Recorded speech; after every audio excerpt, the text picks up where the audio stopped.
A Gentleman in Moscow Episode 6, The Fall, is full of twists and turns, with various characters rallying around one another at huge personal risk. The Fall is set up perfectly by A Gentleman in Moscow Episode 5, making Alexander Rostov's life in the Metropole Hotel even more bearable for the former Count. Certain members of A Gentleman in Moscow's cast continue their astounding transformations, whereas some remain more themselves than ever. By the end of The Fall, the story of Ewan McGregor's character looks to be drawing to a close.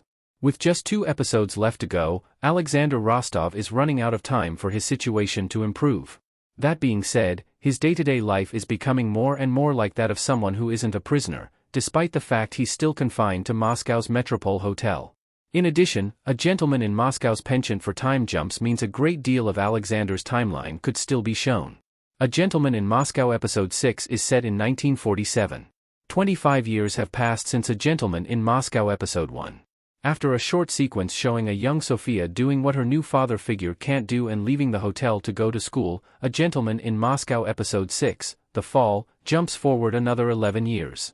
In total, this means it's been a quarter of a century since Alexander last left the walls of the Metropole Hotel. Sophia is now becoming a young woman, much to Alexander's visible chagrin, and other characters have experienced similar changes in their lives. According to Soviet history, 1947 marked the end of the Soviet famine, although this isn't referenced in The Fall.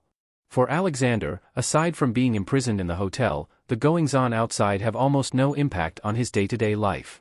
While the time jumps have a notable impact on most of the characters in A Gentleman in Moscow, Alexander largely just gets older. However, the altered trajectories of his friends and loved ones do also affect him. 9. Alexander and Sophia's father-daughter dynamic is in full swing. Nina's daughter now calls Alexander Papa.